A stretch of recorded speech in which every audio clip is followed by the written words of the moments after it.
Hey, friends. I'm so excited to have you back here today. First of all, I just want to say how awesome it's been to have all of you in this group. It's been full of energy and excitement, and we appreciate that you guys are here and wanting to learn and grow with us, because that is what this business is all about. It is a learning process. We are always failing forward, learning new things, having some things totally bomb and needing to rework it. And that is this business for all of us. So we're actually going to start out this week by talking about something that is going to be a key to your success in this business as far as sharing your story goes, as far as leading your conversations with people, as far as running your challenge groups, and as far as that big fear of a lot of us being salesy goes. So we're going to be talking about identifying your 5 pillars, okay? What are your 5 pillars, okay? So I want you to take a minute to think about what in life do you find the most value in? Okay, what is important to you in life? Where is your heart? What do you stand for? What are you passionate about? Okay, what do you hold close to your heart? Those are your pillars, okay?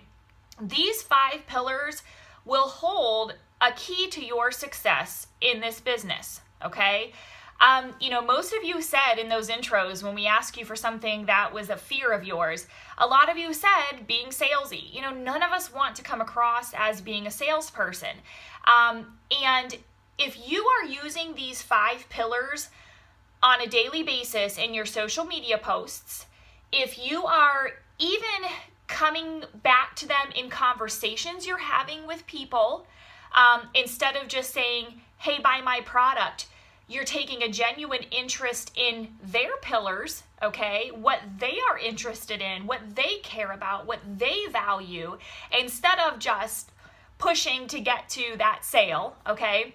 If you're using these 5 pillars, even in challenge groups you run, you are going to see more success, okay? You're going to see people genuinely believing in what you're doing, because that's what we all want. We want people to trust us because we want to be able to help them. And if you are not gaining their trust, if you're not having genuine interest in them and what their values are, then that trust relationship is not going to develop. So when we really talk about pillars, if I'm going to give an example for you guys here, okay, an easy one. One of my pillars, and I'm guessing a lot of us will have this in there, that's why I'm just giving this one example so I don't use all of my pillars for you guys, but would be family, right? Okay, that is something I value very strongly. It's one of my biggest whys in this business, okay? So if I were to write down in my 5 pillars, one of those absolutely would be family. What happens to that pillar over time is that it helps me with my social media posts, right? So it could be something fun my family did, okay, together, and I'm going to post that on social media. It shows that I'm a real person. It shows that I value family. It shows that they're important to me. My family pillar has evolved over time. I'm a boy mom. I have 3 boys, right? A lot of my posts revolve around that, okay? Might be about how much they eat. It might be about how messy they are. Anything that is of value to me in my life revolving around family that can also touch other people, I'm definitely going to use that. And in turn, I am telling pieces of my story.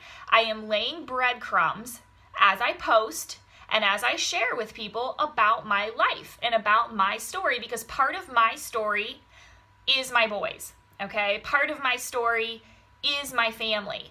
When we talk about sharing your story, it does have those bits and pieces of being vulnerable and, letting some of those areas of your life come out that you might be a little scared about sharing.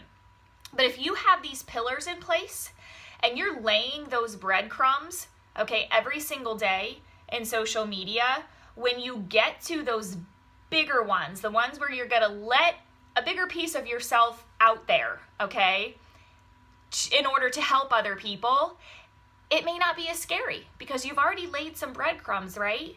Another one of my pillars, and I said I wasn't going to share too many because I don't want to get any pillars in your head. I want you guys to really think about this, would be my faith. And I incorporated that a lot, in my social media posts. That has evolved for me too. I had a whole free challenge at the beginning of the year. That was a faith and fitness post challenge. We're going to talk about free challenges later in the week. But what happens with that is I can lay breadcrumbs, that's a part of my life. That's something I hold value in. And then I'm telling parts of my story. So when we talk about sharing your story, we don't want it to be this big, overwhelming, you have to word vomit your whole story out in one big post. It starts by laying those breadcrumbs. It starts by letting people into what you value, okay? And again, these pillars are going to come out in conversations you have with people. Like I said, you don't want to just come out and say, hey, do you want to buy a challenge pack? You're going to get to know people. You're going to ask them what they value, what is important to them. Why are these goals that they want to reach important to them? Why does that even matter? It goes back to building relationships with people so that you can have that trust when they are entrusting you to help them with their health and fitness. Okay. The other thing, I said you can even put this into your challenge groups. Yes, our challenge groups are there to help people get results with their health and fitness goals, right? Absolutely 100% yes. But I think they should be fun too. We've been trying some new things in our challenge groups and having weekly themes. 1 week we've, asked people to, do something like share their favorite part of themselves. You might have 1 week where you have them share things that are based on family. When we're being fitness oriented, we have people this week doing a little extra fitness challenge each day. Fitness is probably a pillar of a lot of us, I'm assuming, but there is a way to work these pillars into the challenge groups you're running as well. Allow people to have fun, allow people to be themselves, and allow people to continue sharing who they are as people, which doesn't necessarily take the focus away from the fitness and the goals. It just makes it a little bit more fun. It makes people in the group get to know each other and to become closer and more willing to comment on other people's posts and help each other out. So I really can't stress enough how important being able to identify these 5 pillars really is, because you're going to use this in all areas of your business. You'll use it in social media. You'll use it in the conversations that you're having with other people, to gain that trust and that relationship. And you'll use it throughout your challenge groups as well. So today's assignment, I hope you made it to the end of this video because I got a little wordy. My apologies. Your assignment today is we want you to think about your 5 pillars. Okay?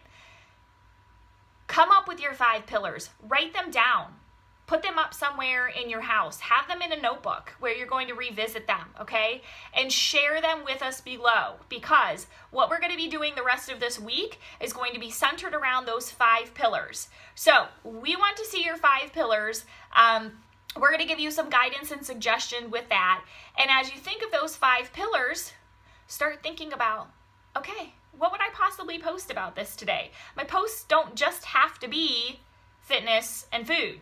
There are a lot of other things about you that you can share. And we want you to be you and to be genuine, because that's what people want to see. Okay, guys? We're so excited. Let's see those 5 pillars, and we're going to kick off the week with a bang. Woohoo!